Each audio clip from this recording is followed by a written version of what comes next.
Buon pomeriggio a voi, benvenuti e bentrovati a Pomeriggio Special con cose special. Oggi è lunedì e come ogni lunedì, sapete, ormai è un appuntamento fisso e noi lo aspettiamo, perché abbiamo la cucina dei ricordi, la nostra rubrica a cura del nostro chef Mariano Carbonetti. Oggi tante belle sorprese. Devo dire che dopo l'appuntamento speciale di ieri pomeriggio, perché abbiamo fatto uno special cook per questa giornata di chiusura della quinta edizione della settimana della cucina italiana nel mondo, siamo andati in giro per il mondo a trovare i nostri chef siciliani. È stato un bellissimo pomeriggio e questo pomeriggio ancora ospite con noi uno chef siciliano con il quale parleremo di quelli che sono i prodotti tradizionali della provincia di Enna. Io sono pronta, grazie, 260.963 volte grazie. E dopo i grazie non mi resta che fare entrare lui, il grande protagonista del lunedì. Abbiamo lo chef Mariano Carbonetti. Grazie Katiuska, sempre belle Ciao. parole utilizzi per me, grazie veramente, sei una grande. Allora, come ben dicevi, accennavi, il lunedì è dedicato alle province e alla cucina siciliana. In particolar modo, oggi inizieremo il secondo giro delle 9 province, perché, come ti accennavo, abbiamo già completato la scorsa settimana la circumnavigazione della nostra Sicilia dal punto di vista enogastronomico. Oggi ripercorriamo nuovamente la strada delle tradizioni enogastronomiche, ripartendo di nuovo dalla prima provincia da cui abbiamo iniziato il nostro viaggio, ed è, come accennavi poc'anzi, la provincia di Enna. Enna,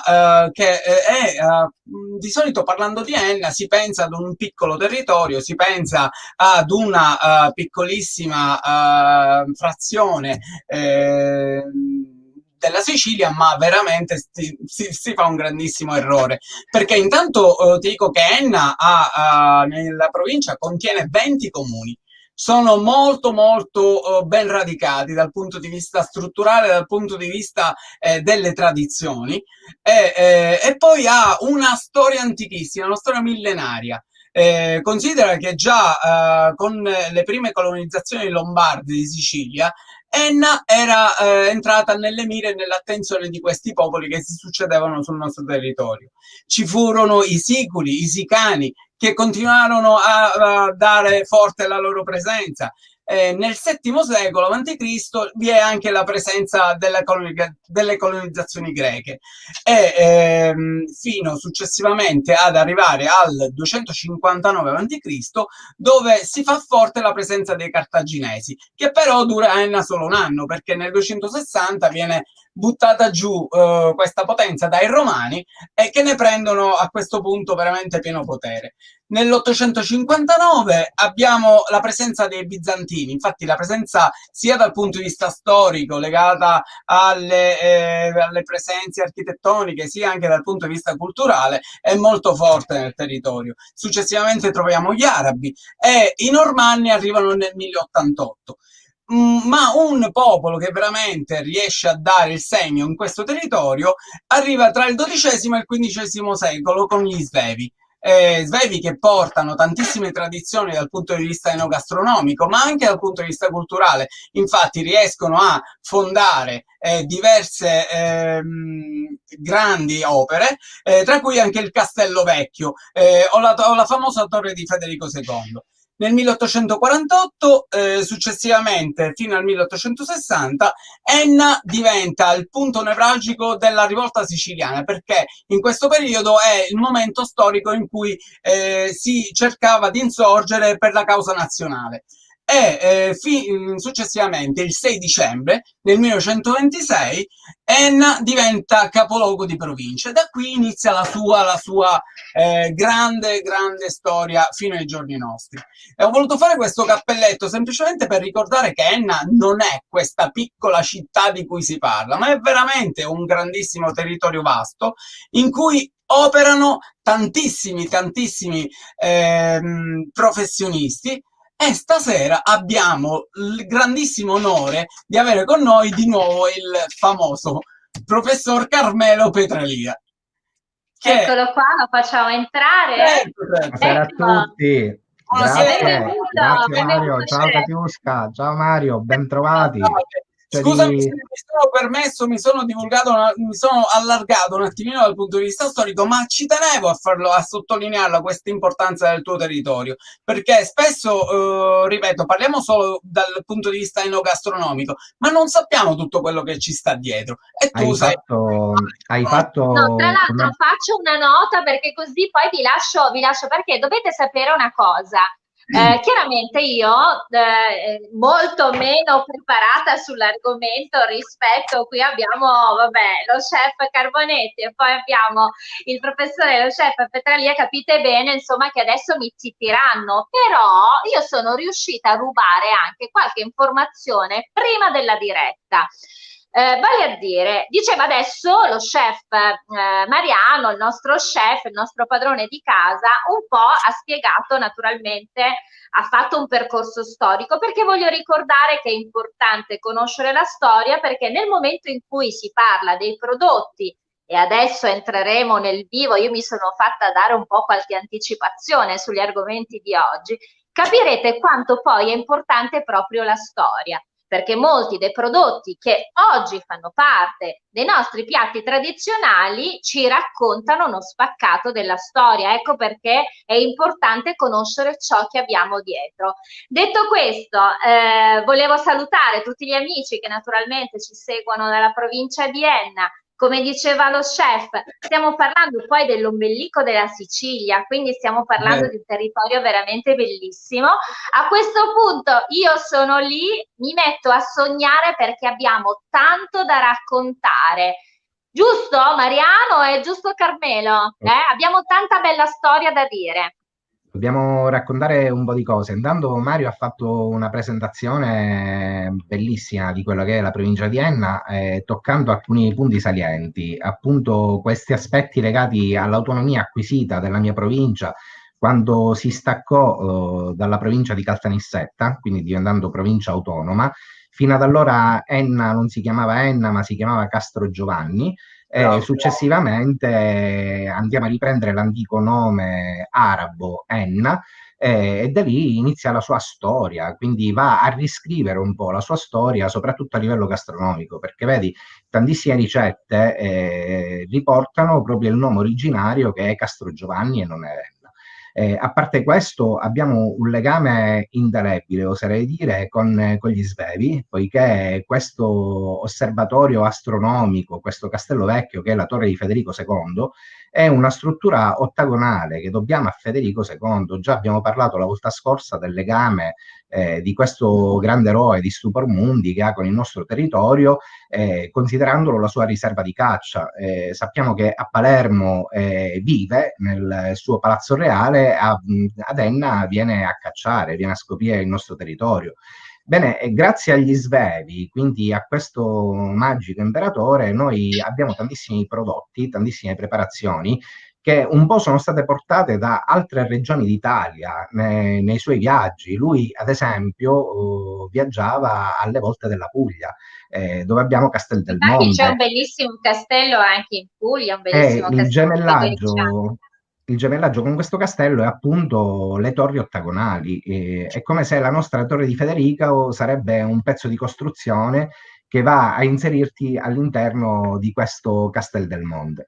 Bene, ad esempio ci sono delle preparazioni, dei tipi di pasta che oggi si fanno un po' meno, che si chiamano strascinati. Gli strascinati sono molto simili alle orecchiette, ma dalla forma leggermente più allungata, ed è un ottimo tipo di pasta fresca che trattiene in maniera eccellente il sugo delle varie preparazioni.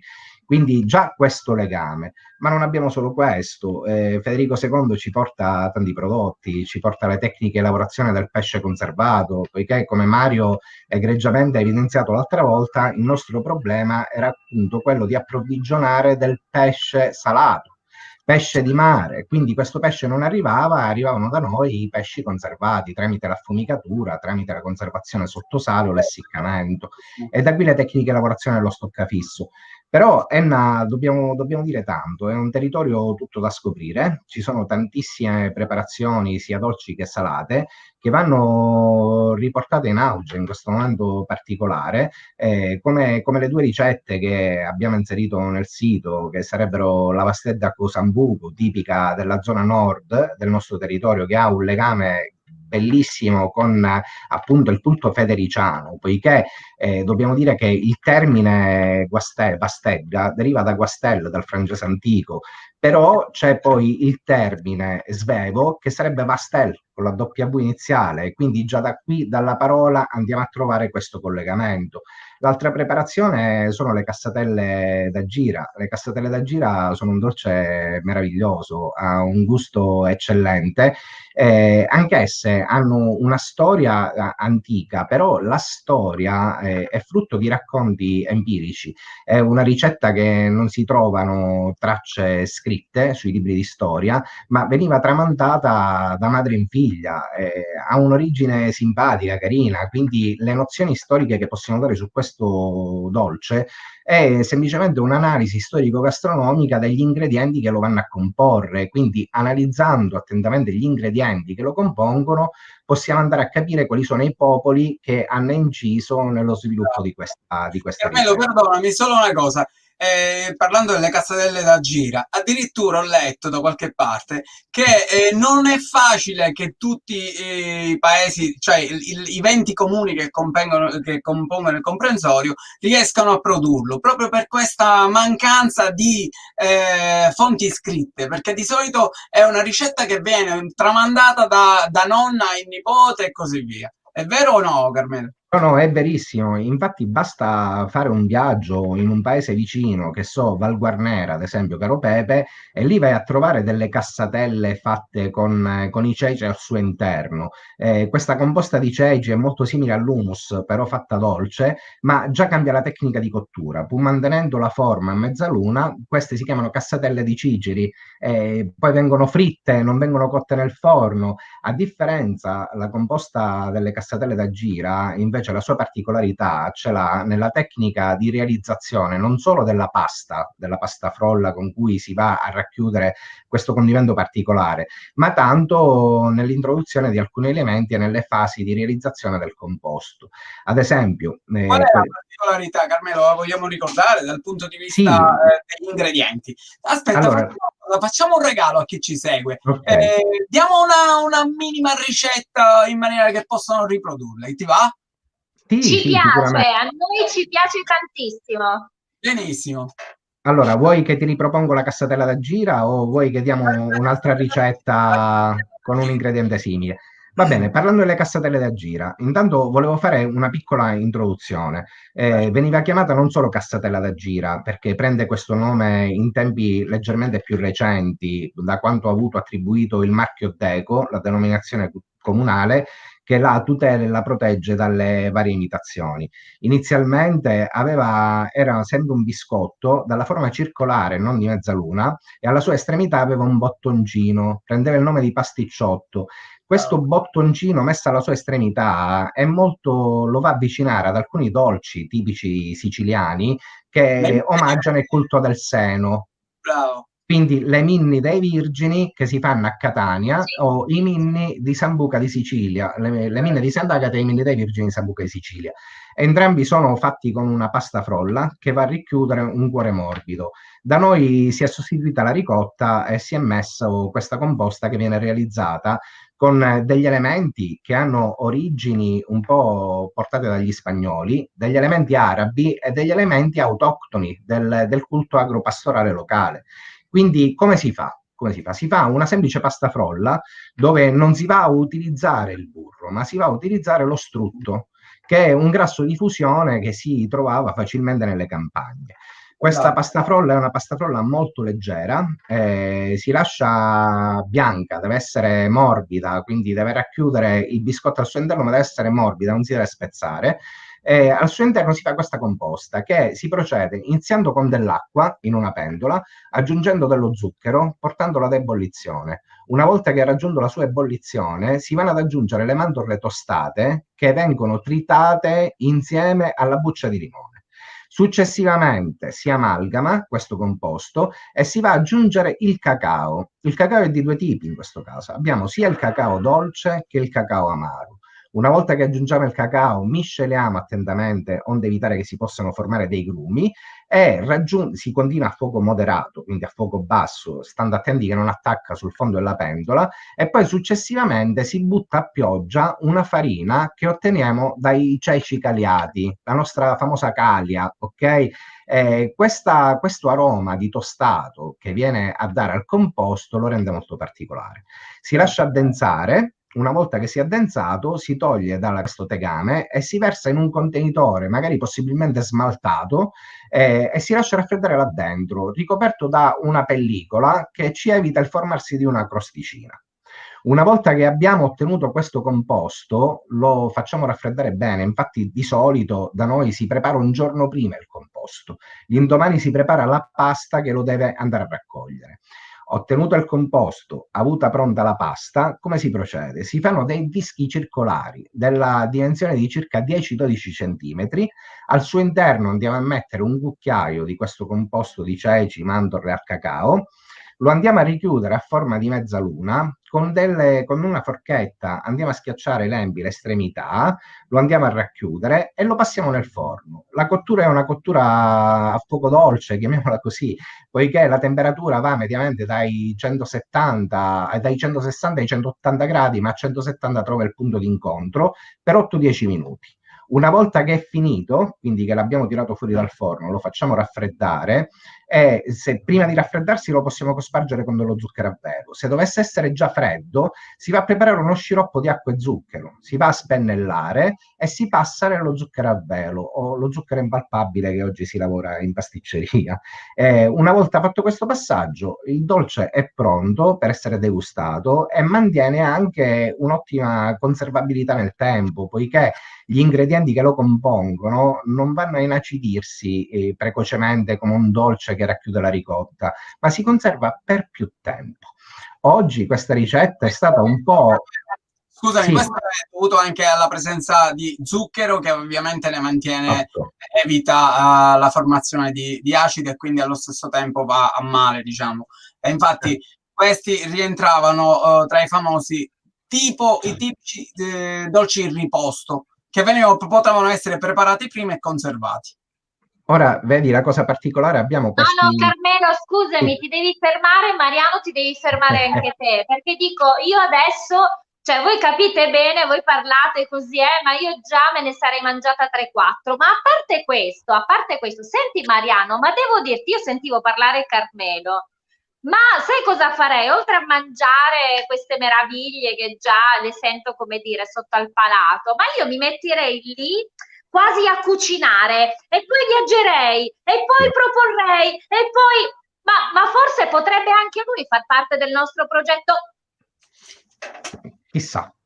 Ho detto troppo, ho detto troppo. Non si dice, non lo so, ma non si dice. Però popolo Dio, compro siciliano, popolo Dio, compro siciliano. Ci sono delle cose che bollono in pentola. Allora, Katiuska, perdonami, voglio farti una domanda piccolissima, ma secondo te un grande professionista come il professor Carmelo Petralia, io me lo faccio... Ci piace Carmelo. Deve obbligatoriamente far parte del nostro... Oh, non possiamo dire nient'altro, però una cosa dobbiamo farla. Guardate un attimino Carmelo, guarda, ormai tutti lo sanno quando io metto i miei occhiali, perché ormai sanno tutti che insomma io riesco soltanto a malapena insomma a vedere infine i miei occhiali. E il mio regista Paolo Gatto sa che quando io indosso i miei occhiali, cosa c'è? Il saluto agli ospiti. E allora cominciamo, qualche saluto agli amici che stanno scrivendo durante la nostra diretta ma anche nei nostri video party. Abbiamo Marina Peila, buon pomeriggio, ciao Marina, grazie per essere con noi. C'è Giacomo Barresi, buonasera, ciao Giacomo. Il nostro chef Fabio Mambo, ciao Fabio, buonasera. Andrea Geriri da Londra, tra l'altro, buon pomeriggio a tutti voi, tra l'altro Andrea proprio ieri era in collegamento in questo pomeriggio special cook. Ciao Andrea, abbiamo Salvo Bucchieri, Sera Katiuska, sera a tutti, grazie per la vostra compagnia. Vi ricordo che Salvo ci segue tutti i giorni dalla Francia. Abbiamo Venera Scardaci, buonasera, anche stasera presente. Ciao Venera, un bacio a te. Abbiamo Salvo Dolce, buonasera agli amici di Io Compro Siciliano. Beh, a proposito di Salvo Dolce, proprio oggi abbiamo avuto questo grande artista, un grandissimo regista siciliano, eccellenza siciliana, oggi ospite nel nostro live, quindi un grande bacio a te, Salvo, e complimenti. Oh, Alessia Smile and Food, sapete chi è Alessia?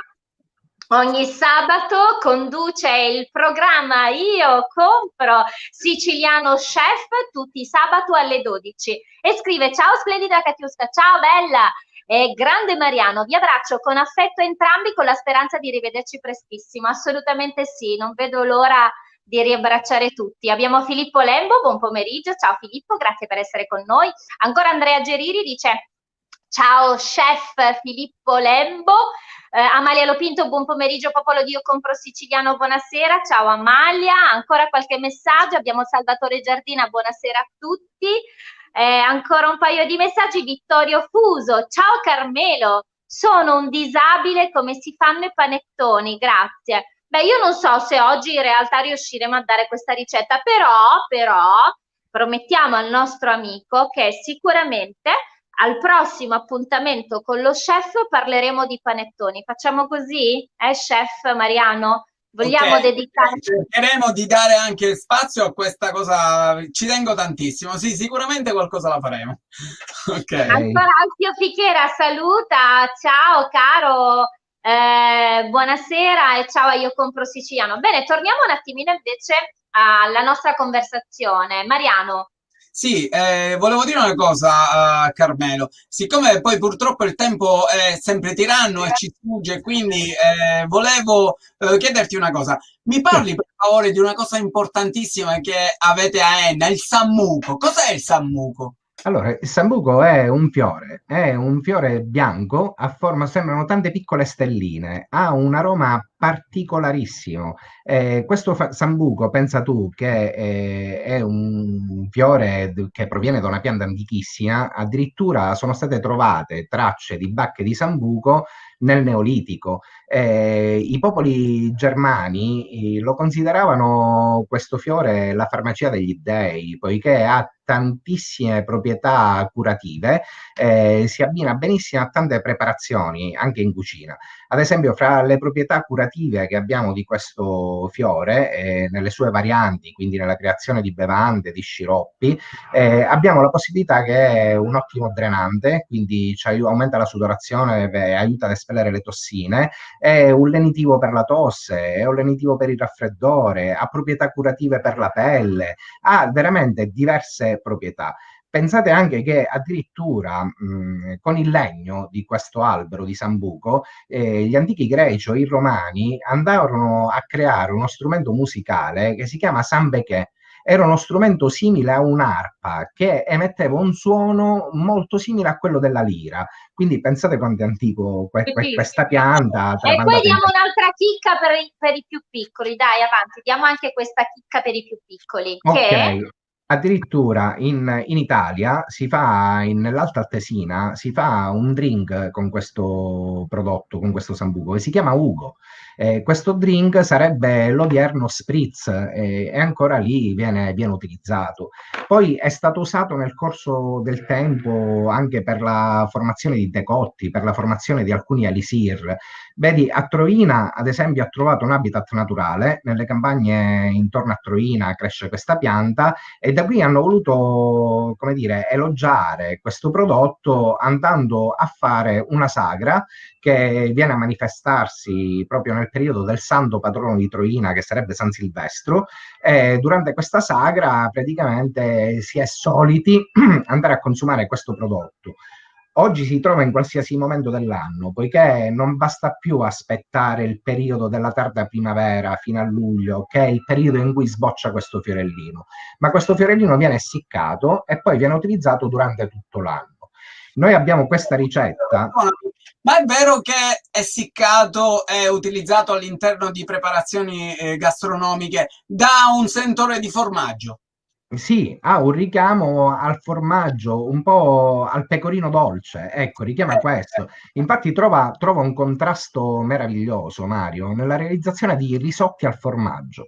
Se fai un risotto ai formaggi e aggiungi un po' di sambuco, ecco, trova l'eccellenza in quel piatto, trova l'apice.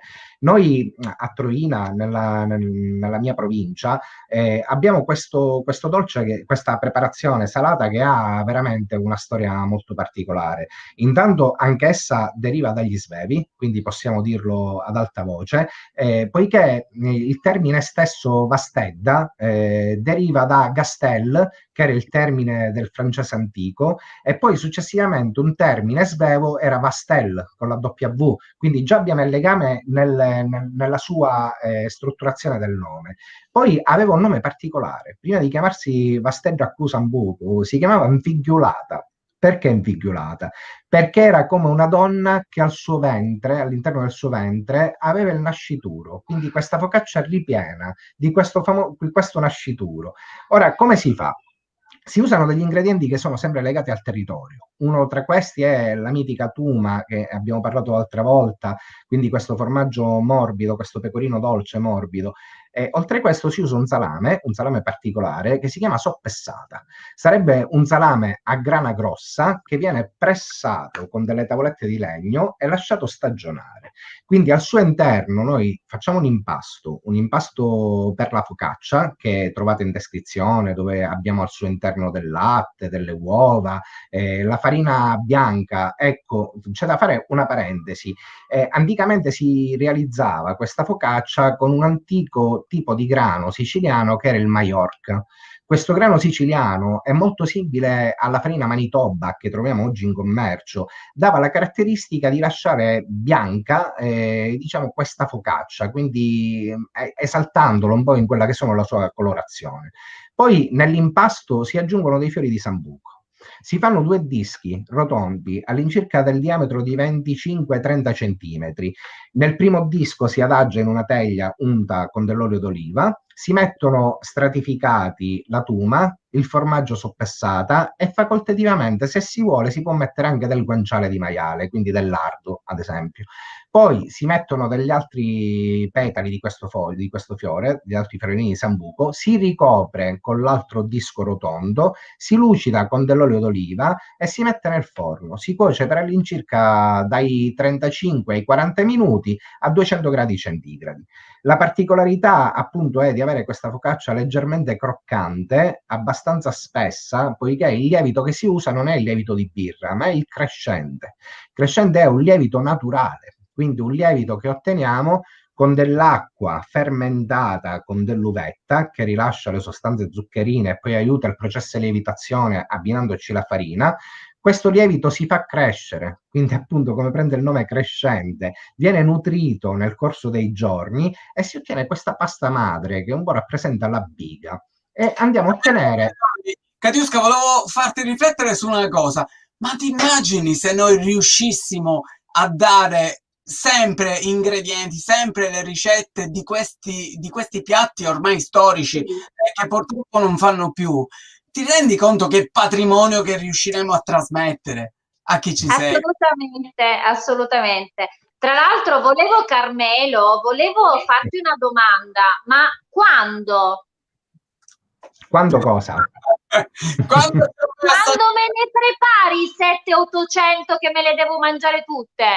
A più presto organizzeremo una grande degustazione di massa, però vi invito sin da adesso ad usufruire di questo momento che è la sagra della Vastedda.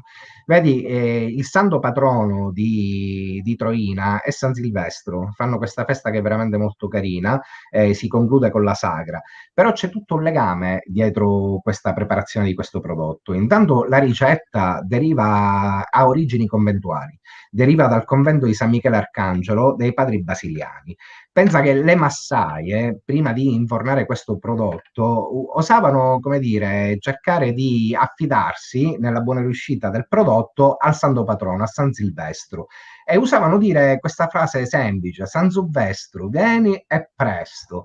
Però in Sicilia abbiamo un legame dato dal sacro con il pane. Sono diverse le benedizioni che le massaie facevano a casa. Io, ad esempio, ne ho tracciata qualcuna.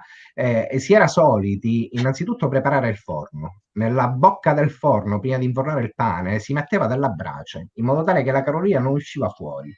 In questa brace si faceva un segno della croce con della farina. Poi successivamente si preparava il pane, si metteva nella pala e prima di infornarlo ci si faceva 3 volte il segno della croce e si Dai, dicevano delle benedizioni, come ad esempio Sant'Ursulidda, bianco di Mudrica e rosso di Curusta, oppure Santa Zita, rosso di Crusta e bianco di Mudrica. Ecco, erano diverse. Un'altra particolarmente il prodotto alla fine. era Santo Sororo, cotto di crusta e cotto di solo.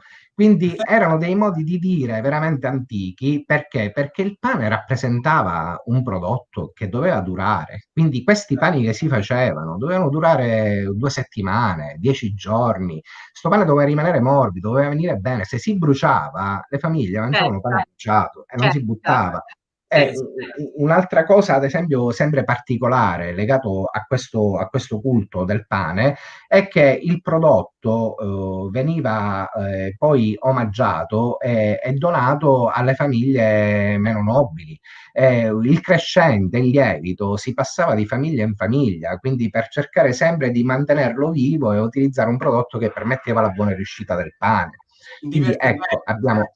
di regalare il crescente che rappresentava la ricchezza per Ah, quella famiglia, perché da quello nasceva l'alimento fondamentale della giornata. C'era esatto. un messaggio, Carmelo e Mariano, da parte di Alfio Fichera che dice: grandissimo patrimonio culinario e culturale, grazie per questa interessantissima lezione. C'è ancora Roberto Cascino, grazie sempre amici e colleghi per questa testimonianza.